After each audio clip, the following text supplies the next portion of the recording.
아멘. 자, 에베소서 말씀은 6장으로 총되어 있습니다. 크게 두 부분으로 나누어진다고 말씀드렸습니다. 먼저 1장부터 3장까지는 교리, 이 교리에 대한 말씀에 대한 부분이라고 했습니다. 그리고 4장부터 6장까지 말씀은 이 교리에 대해서 우리가 실천하고 그대로 적용하는 생활 부분이라고 말씀드렸습니다. 자, 생활 부분에서 강조되는 부분들이 많이 있지만 이 가장 강조되는 부분에 대해서 지난주에 말씀을 드렸습니다. 무엇인가 하면 바로 부르심에 합당한 삶을 살아라. 자, 우리를 부르신 부르심에 합당한 삶이 무엇이냐? 성령님이 하나가 되게 하신 것을 어떻게 우리가 힘써 지켜 나가는 것이 부르심에 합당한 삶이라 말씀드렸습니다.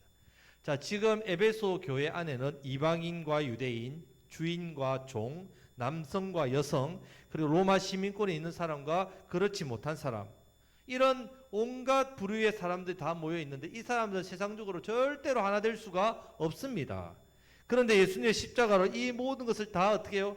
허물어 버리고 하나 되게 하셨단 말이에요. 성령님께서 각자에게 임하셔서 이미 하나가 되었습니다. 우리가 예수님 믿을 때에 성령님이 우리를 하나 되게 하셨습니다. 평안의 매는 줄로, 평안의 그 매는 줄로 우리를 묶으셨습니다. 그런데 이 하나됨이 어떻게 해요? 유지가 안 되지요. 그래서 우리가 해야 될 중요한 일이 바로 이 하나됨을 지키는데 힘써야 했습니다. 물론 우리가 예배를 함께 드리고 함께 기도할 때 하나 됩니다. 하지만 우리가 이렇게 하나됨을 힘쓰기 위해서는 먼저 겸손해야 된다 했습니다. 온유해야 된다 했습니다. 사랑 가운데 오래 참음으로 서로 어떻게 해요? 용납해야 된다 했습니다. 이 일에 힘써 해야 우리가 성령의 하나 되게 하심을 지키고 나갈 수 있다고 말씀을 드렸습니다. 그러면 왜 우리가 하나 되어야 되느냐? 그 이유에 대해서도 자, 에베소서 4장 우리가 지난주에 읽었던 4절부터 6절 말씀을 같이 한번 읽어보겠습니다. 몸이 하나요 성령도 한 분이시니 이와 같이 너희가 부르심의 한 소망 안에서 부르심을 받았느니라. 주도 한 분이시요 믿음도 하나요 세례도 하나요 하나님도 한 분이시니 곧 만유의 아버지시라. 만유 위에 계시고 만유를 통일하시고 만유 가운데 계시도다. 아멘. 이 말씀 때문에 우리는 하나가 되어야 된다고 말씀을 드렸습니다. 자, 그러면 이제 오늘 말씀부터는 7절 말씀부터는 그러면 자, 하나가 된 우리가 그럼 어떻게 교제해야 되냐? 어떻게 교제해야 되는지를 그 방법에 대해서 말씀하고 있습니다. 자, 7절 말씀을 다 같이 읽겠습니다. 우리 각 사람에게 그리스도의 선물의 분량대로 은혜를 주셨나니. 아멘. 자, 지금 그리스도의 선물의 분량대로 주신 은혜로 교제해야 됩니다. 은혜로 하나됨에 힘써야 됩니다. 자, 이 은혜가 뭐냐? 은사입니다.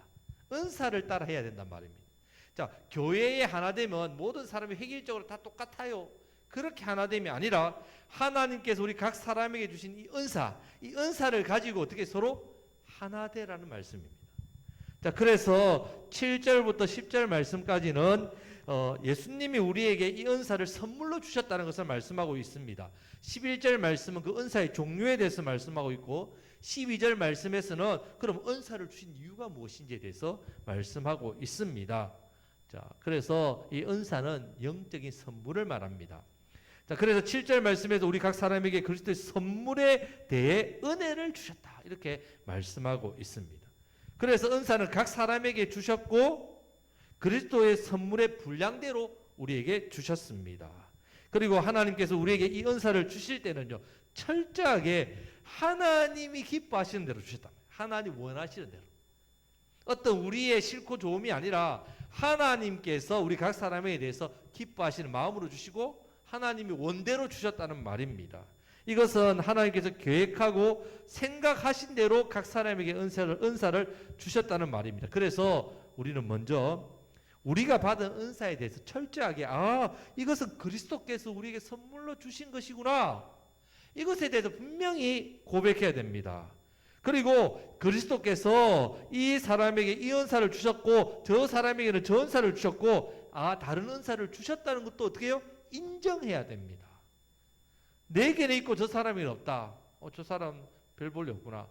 나는 없는데 저 사람 은사가 있구나. 시기하고 질투 아니란 말입니다.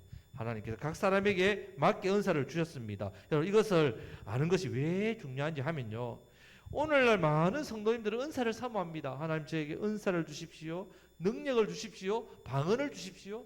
그렇게 간절하게 구하는데 이렇게 구하는 이유가 하나됨을 위해서 구하는 게 아닙니다. 하나됨을 지키기 위해서, 섬기기 위해서 은사를 사모하는 게 아니라 한마디로 자기 만족이죠. 자기 자랑. 그거 하려고 은사를 사모한다. 자기를 내세우기 위해서. 그래서 교회 안에서 나는 이 은사가 없는데, 어떤 사람은 방언과 같은 기도도 막 이상하게 하는데 참 뜨겁게 하는데 부럽다. 사모한다. 나는 은사가 없는 게 은사가 아닌가? 그러면서 자기 자신을 자책하고. 만약에 여러분 지금 이런 생각이 혹시나 든다면 여러분들 영적으로 지금 어떻게 보면 둔감해져 있다는 말입니다. 그리고 은사에 대해서 잘 모른다는 말입니다. 그래서 오늘 말씀을 통해 이걸 좀 깨달으셔야 됩니다. 분명한 것은요, 하나님께서 우리 각 사람에게 뭘 주셨다고요? 은사를 주셨다. 각 사람이 다 주셨습니다. 자, 그런데 한국 성도들은요, 한국의 성도들은 뭘 좋아하느냐? 방언을 좋아합니다. 방언의 은사, 이걸 좋아한다. 그래서 방언을 받으려고 얼마나 애를 쓰는지 모릅니다. 순복음에서는 방언을 안 받으면 구원도 안 받았다, 옛날에 그런 말이 나올 정도로, 순복음교회는 그 집에 있는 강아지도 방언한다고 이런 농담도 할 정도로 이 순복음에서는 방언을 아주 중요하게 생각했습니다. 하지만 여러분, 이 방언과 같은 은사는 사실 다른 사람보다 나에게 더 유익이 되는 은사입니다. 방언은 나에게 대한 유익. 그래서 방언은 다른 은사보다요, 좀 표현이 거시기 하지만 이기적인 은사입니다. 내가 좋다는 것. 어떤 경우에는 잘못된 욕심으로 방언을 구하다가요, 하나님 주신 방언으로 방언하는 게 아니고 잘못된 방언을 하는 사람도 또 많이 있습니다. 자, 그래서 은사를 물론 사모해야 됩니다. 특별히 이 부분에서 고린도전서 12장 31절 말씀해 보면요, 너희는 더욱 큰 은사를 사모하라 이렇게 말씀합니다. 그리고 13장에서 바로 사랑장이 나오죠. 사랑은 오래 참고 사랑은 온유하고. 그러니까 사랑을 사모하라는 말입니다. 왜냐하면 이 은사를 주신 목적이 무엇이냐? 바로 교회를 위해서, 다른 지체를 섬기도록 하기 위해서 이 은사를 주셨기 때문에 그 은사의 뿌리에 뭐가 있어야 된다고요? 사랑이 있어야 됩니다. 예수님의 자기 희생적인 사랑. 그래서 이것은 어떻게 보면 사랑 자체가 은사라기보다는 모든 은사의 기초가 뭐라고요? 사랑이기 때문에 그걸 구하라는 겁니다, 사도 바울은.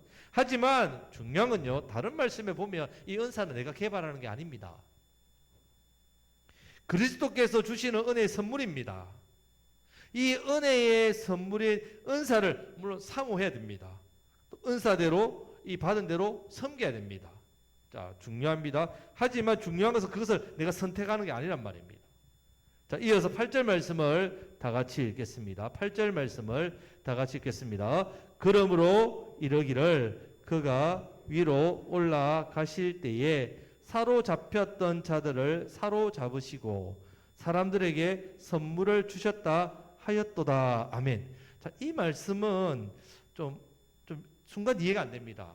이 말씀은 사도 바울이 직접 한 말씀이 아닙니다. 이 말씀을 제대로 이해하기 위해서는 배경을 알아야 됩니다. 자, 이 말씀은 시편 68편 17절 18절 말씀을 인용한 말씀입니다.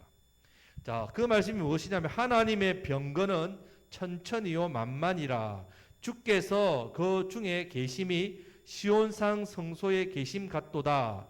주께서 높은 곳으로 오르시며 사로잡은 자들을 취하시고 선물들을 사람들에게서 받으시며 반역자로부터도 받으시니 여호와 하나님이 그들과 함께 계시기 때문이로다. 이 말씀을 인용했습니다. 자, 이 말씀은 전쟁입니다. 전쟁.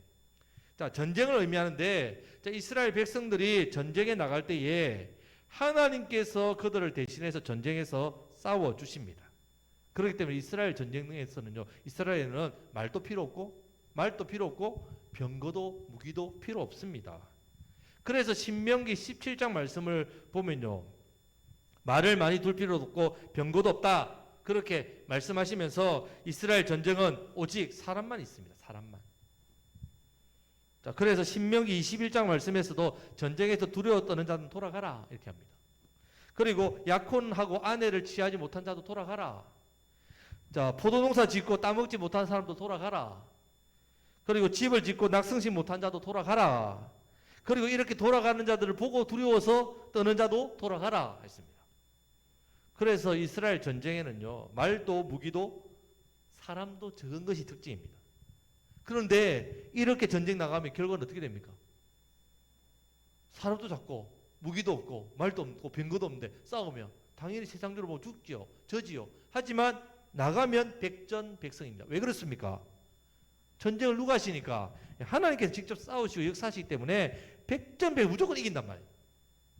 지금 모든 전쟁은 철저하게 하나님께 속했다는 것을 지금 그 사실을 깨달으라는 말씀을 하고 있습니다. 그래서 하나님께서 높은 성소에 계셔가지고 높은 곳으로 오르신다. 이 표현은 뭐냐면 하나님께서 하늘 보좌를 버리고 이 땅에 내려오셨다는 말씀입니다. 그리고 적군을 사로잡고 그 탈취물을 받아가지고 다시 올라가셔가지고 자기 백성들에게 나눠주대, 선물로.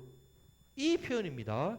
자, 그래서 전쟁에서 이후 돌아온 백성들이 한결같이 하는 말이 우리가 잘 싸워서 이겼다. 그렇게 안 합니다. 하나님께서 우리를 대신해서 친히 높은 곳에 싸워 주셔가지고 적군들을 물리쳐셔가지고 우리가 한 명도 안 죽고 이렇게 탈취물을 받아와서 이 탈취물을 우리 하나님께 우리에게 주셨다, 이렇게 고백한단 말이에요. 자, 이 장면을 시편 68편이 노래하고 있습니다. 자, 바울이 그럼 왜 이걸 인용했냐 이 말이죠. 은사를 이야기하다가. 자, 다시 한번 8절 말씀을 다 같이 읽겠습니다. 그러므로 이러기를 그가 위로 올라가실 때에 사로잡혔던 자들을 사로잡으시고 사람들에게 선물을 주셨다 하였도다. 아멘. 자, 지금 하나님께서 적들을 다 사로잡고 사람들에게 선물을 주시기 위해서 하늘에 친히 강림하셨듯이 그리스도께서 우리에게 은사를 주시기 위해서 무슨 일을 했냐 이거죠. 이 말씀 같이 이렇게 비교해서. 자, 예수 그리스도께서 우리에게 은사를, 이 선물을 주시기 위해서 무엇을 행하셨느냐? 9절 말씀입니다. 9절 말씀을 다 같이 읽겠습니다. 올라가셨다 하셨은즉 땅 아래의 낮은 곳으로 내리셨던 것이 아니면 무엇이냐?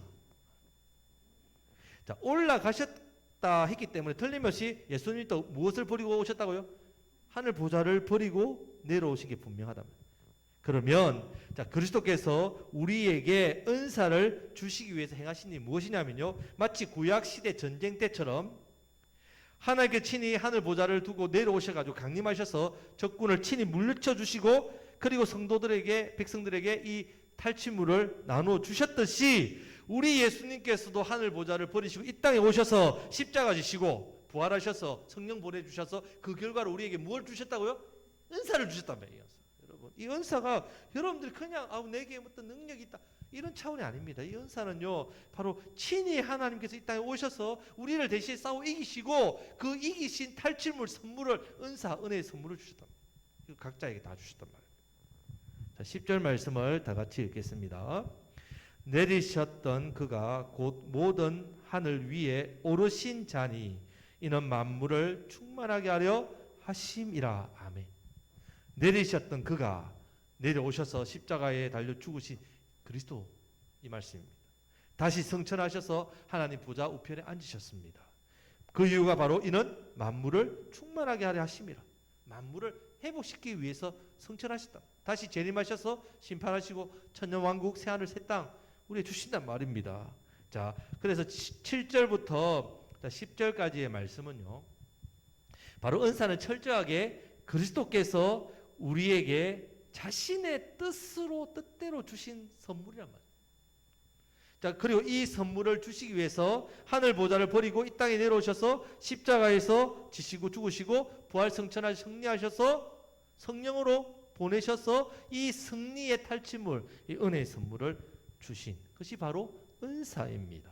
이것을 기억해야 됩니다. 그래서 은사는 내가 사모한다고 해서 주는 것 아닙니다. 철저하게 은사는요, 그리스도께서 선물로 각 사람에게 나누어 주신 겁니다. 물론 받고 싶지요. 사모합니다. 바랍니다. 소원입니다. 그렇다고 해서 받는 게 아니란 말입니다, 여러분. 우리가 자꾸 은사를 사모하면 받습니다. 그래서 뭘 사모합시다. 이것도 사모합시다. 라고 하지만 그것과 사실은 상관없이 그리스도께서 선물로 우리에게 각자에게 이미 주신단 말이에요. 그렇기 때문에 서로의 은사에 대해서 여러분 비교하지 마십시오. 서로의 은사에 대해서 불평할 필요도 없습니다. 자랑할 것도 없고 교만할 것도 없다는 말입니다. 열등감에 빠지거나 우울감에 빠질 필요조차 없습니다. 다 잘못된 모습이에요.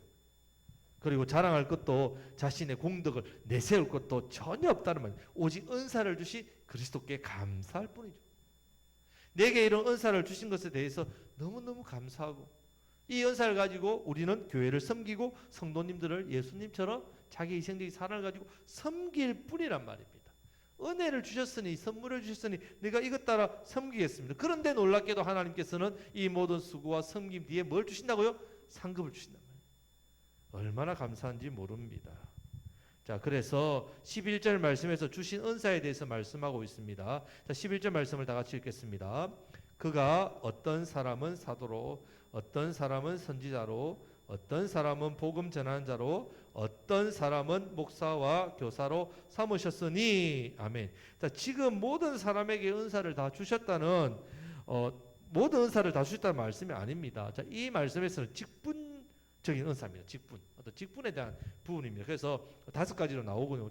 실제로 은사는 로마서 12장 6절에서 8절 말씀과 고린도전서 12장 8절부터 11절 말씀에서 이 기능적인 부분이 한 15가지로 나옵니다. 자, 먼저 로마서 12장 6절에서 8절 말씀을 제가 천천히 읽어보겠습니다. 우리에게 주신 은혜대로 받은 은사가 각각 다르니 혹 예언이면 믿음의 분수대로, 혹 섬기는 일이면 섬기는 일로, 혹 가르치는 자면 가르치는 일로, 혹 위로하는 자면 위로하는 일로, 구제하는 자는 성실함으로, 다스리는 자는 부지런함으로, 긍휼을 베푸는 자는 즐거움으로 할 것이라. 아멘. 자, 이어서 고린도전서 12장 8절부터 11절 말씀도 읽겠습니다. 어떤 사람에게는 성령으로 말미암아 지혜의 말씀을, 어떤 사람에게는 같은 성령을 따라 지식의 말씀을, 다른 사람에게는 같은 성령으로 믿음을, 어떤 사람에게는 한 성령으로 병 고치는 은사를, 어떤 사람에게는 능력 행함을, 어떤 사람의 예언함을, 어떤 사람에게는 영들 분별함을, 다른 사람에게는 각종 방언 말함을, 어떤 사람에게는 방언을 통역함을 주시나니 이 모든 일은 같은 한 성령이 행하사 그의 뜻대로 각 사람에게 나누어 주시는 것이니라. 아멘. 누구의 뜻대로요? 성령님 뜻대로 나누어 주시고. 자, 15가지를 보면요. 예언, 섬김, 가르침, 위로, 구제, 다스림, 긍휼, 지혜, 지식, 믿음, 병고침, 능력 행함, 영들 분별함, 각종 방언, 통역. 이렇게 15가지가 있단 말이죠. 자, 이 15가지 은사를 다 가지고 있는 사람 있겠습니까? 없습니다, 여러분. 목사라고 해서 믿음이 좋다고 해서 이 은사 좋은 은사 많이 가진 거 아닙니다. 하나님은 모든 사람에게 가장 필요한 각각의 은사를 다 주셨단 말이에요. 각각 이런 데 다 있습니다. 다. 참고로 여기서 말한 예언은요, 점치는 걸 말하는 거 아닙니다. 저 예언에 대해서 점치는 걸 상상하는데 정확하게 성경이 말한 예언은요, 예금할 때 맡길 예. 그리고 어는 말씀은입니다. 그러니까 말씀을 맡은 자란 말이죠. 말씀을 맡은 자가 어떻게 합니까? 이 말씀을 그대로 전하는 일을 해야 돼요. 말씀을 맡은 자가 말씀을 그대로 안 전하면 은사를 잘못 사용합니다. 자, 그래서 이렇게 예수님께서 우리에게 은사를 주시기 위해서 하늘 보좌를 버리고 이 땅으로 내려오셨단 말이에요. 그리고 이 은사를 각 사람에게 주신 이유가 있습니다. 그럼 이 이유를 알아야 어떻게 해요? 이 은사를 우리가 잘 쓰겠죠. 그래서 이유를 아는 게 너무 중요합니다.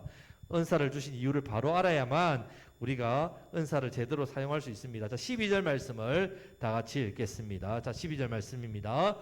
이는 성도를 온전하게 하여 봉사의 일을 하게 하며 그리스도의 몸을 세우려 하심이라. 아멘.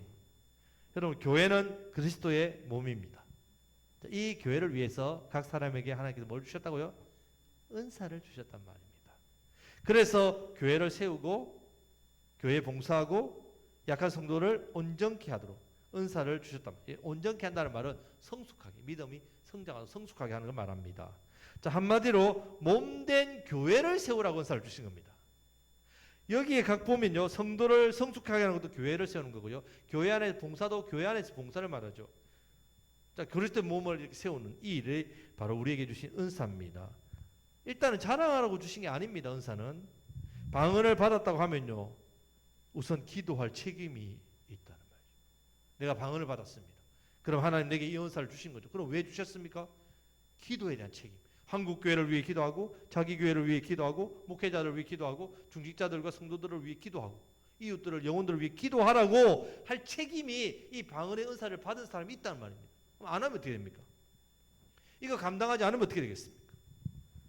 여러분, 예수님께서 우리에게 은사를 주시기 위해서 이 땅에 오셨는데, 십자가를 지셨는데, 사로잡힌 자, 사탄을 사로잡고, 그 다음에 우리 가운데 우리를 건져내고, 성령 주시고 은사 주셨는데, 그런데 내가 이 은사 받은 대로 안 하면 이 은사는 헛된 것이 되니까, 누구의 사역이 헛되게 된다고요? 예수님 십자가의 사역이 헛된 것으로 만드는 그런 죄를 짓는 것이란 말입니다. 그렇기 때문에 여러분, 교회는 성령이 하나되게 하신 것을 힘써 지켜야 되는데, 하나됨을 지키기 위한 이 교제, 함께하는 이것도 무엇 가운데 해야 된다고요? 은사를 따라 해야 돼요. 은사를 따라. 자, 예를 들어서 섬김의 은사를 받으면 섬김을 통해서 교제하고요. 권면과 위로의 은사를 받으면 그 권면과 위로로 섬기고, 예언의 은사를 받았다면 하나님 말씀을 나누는 것으로 이렇게 그렇게 교제할 때에 우리 안에 성도가 온전케 되고 그리스도의 몸이 세워지는 은혜가 있다는 말입니다. 그런데 이런 은사를 통해서 할 때는 기본적인 자세가 있는데 바로 예수님의 자세. 예수님께서 교회를 세우시기 위해서 하늘 높은 보좌를 버리시고 사람이 되어 낮고 낮게 천한 자를 오셔가지고 섬겼듯이 우리도 섬기는 자세로 이 은사를 발휘해야 된단 말이에요. 이 은사를 제대로 이루어 가야 된단 말이에요. 그런 자세로 이루지 않으면 그 은사는 헛된 것이 됩니다. 자랑하기 위해 주신 게 아닙니다. 철저하게 종으로 섬기라고 이 은혜의 선물을 주신 것임을 반드시 기억해야 됩니다. 자, 그리고 두 번째 꼭 기억해야 되는 것은요, 교회를 섬길 때에 많은 한국 교회 성도님들이 자기 열심으로 잘 섬깁니다. 희생하고 헌신하고 시간과 몸으로 물질로 너무너무 귀하죠. 그런데 중요한 건요, 그렇게 한다고 해서 잘 섬기는 게 아닙니다. 교회를 섬길 때는 반드시 뭘 따라야 된다고요? 은사 따라야 된다.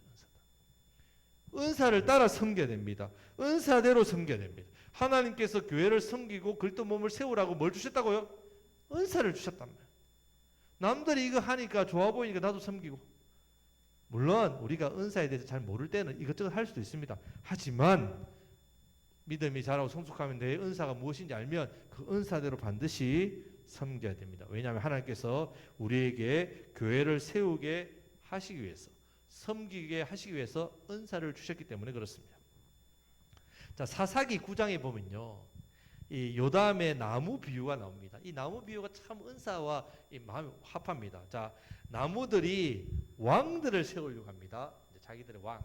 그래서 이제 감람나무한테 찾아갑니다. 포도나무한테 찾아갑니다. 무화과 나무한테 찾아갑니다. 그럴 때에 그들에게 왕이 되라고 했을 때 그때 나무들이 이런 말을 합니다. 하나님이 내게 주신 열매와 기름으로 하나님과 사람을 기쁘시게 하는데 내가 이걸 버리고 어때 너희들한테 가서 왕 노릇하겠느냐, 이렇게 이야기합니다. 거절합니다. 이 자세가 중요하다. 자, 우리는 하나님께 내게 주신 은사와 직분이 있습니다. 이것 가지고 하나님과 성도들을 기쁘게 하는 일을 해야 된단 말이에요. 그런데 자기 은사는 버려버리고 남의 가지고 있는 은사 좋아 보여서 그거 드러나니까 뭐 남들 인정받는 거 보니까 훨씬 좋아 보여서 그거 쫓아가는, 그렇게 어설프게 하다가 욕심껏 하다가 자기만 세상 말로 생고생하고 기쁘지도 않고요, 다른 사람들도 힘들게 만드는 그런 잘못된 섬김들이 있다는 말입니다. 그러면 자기도 망하고 교회도 세워지지 않습니다. 엄청 열심히 내가 희생했는데, 다 그런 이야기입니다. 내가 이 교회를 위해서 얼마나 애쓰고 열심히 희생했는데, 성도님들을 위해서 내가 얼마나 애쓰고 수고했는데, 그런 말을 듣는데 가슴이 아프단 말입니다. 은사에 대해서 분명히 알아야 됩니다. 그렇기 때문에 먼저는 하나님께서 내게 주신 은사가 무엇인지를 아는 게 너무너무 중요합니다. 받은 은사가 얼마나 귀한지를 아셔야 됩니다. 아, 이 은사를 주시기 위해서 우리 그리스도께서 이 땅에 하늘 보좌 내려오셔서 잡힌 자 사탄의 권세를 깨뜨리고 십자가에서 부활 승천하셔서 우리에게 주신 선물이란 말이에요. 이 전쟁의 승리로 주신 선물인데 이 선물을 가지고 뭐 하려고? 교회를 세우는 일, 그리스도의 몸을 세우는 일, 성도들을 섬기는 일, 봉사일을 하도록 주신 거란 말입니다. 이것을 분명히 아시고 깨달으심으로 그리스도의 몸, 성도를 온전하게 하고 봉사의 일을 하고 그리스도의 몸을 세우는데 더욱더 힘쓰시기를 축복합니다. 아멘. 말씀을 맺겠습니다. 성도 여러분, 먼저는 하나님 내게 주신 은사가 무엇인지를 여러분 생각하시기를 바랍니다. 분명히 은사를 주셨는데, 자, 은사는요, 은혜라는 카리스, 그리고 이번 주 주일날 배웠던 기쁨이라는 카라 합친 말입니다. 그러니까 자, 이 은사는 은혜고 기쁨이 있단 말이에요. 그러니까 반드시 은사에는 내가 은사대로 행하면 뭐가 찾아온다고요? 기쁨이 찾아와야 됩니다. 예, 기쁨이. 은사대로 했을 때에 기쁨이 있으면요, 이 자기 은사라고 생각하면 됩니다. 내가 이 일을 하면 기뻐요. 이 일을 하면. 또 함께 교회 안에서 뭔가 작은 일을 해도 기뻐요. 그러면 또 남들도 함께 기뻐합니다. 그러면 이 은사란 말입니다. 또 열매가 있어야 됩니다. 은사는 그리스도 몸을 세우는 일이니까 하나님 말씀대로 내게 주신 은사대로 하면 반드시 그 세워지는 열매가 있다는 말입니다. 그래서 기쁨이 있고 열매가 있으면 그거는 자기 은사라고 생각하시면 됩니다. 거의 100% 맞습니다. 그래서 그 받은 은사대로 내가 교회를 섬길 때에 교회가 가장 건강하고 든든히 성장을 합니다. 그래서 그런 은사대로 우리가 섬길 때 교회에는 하나됨의 그런 교제가 일어납니다. 기쁨의 열매가 넘치게 됩니다. 무엇보다도 예수님께서 은혜의 선물로 주시기 위해서 이 땅에 오시고 십자가에서 승리하신 그 놀라운 승리가 이곳에서 일어나고 뿐만 아니라 우리도 예수님처럼 이 은사를 가지고 섬기는 그런 아름다운 공동체의 모습이 됩니다. 그럴 때에 우리 성도님들이 성숙해집니다. 온전케 되고 봉사의 일을 함께 합니다. 기쁘고 또 무엇보다도 그리스도의 몸인 우리 교회가 든든히 성장 세워지어 갑니다. 자, 이런 놀라운 은혜와 역사가 우리 복된 우리 곡성교회와 우리 귀한 성도님들 저와 여러분들에게 넘쳐나시기를 우리 주님의 이름으로 축복합니다.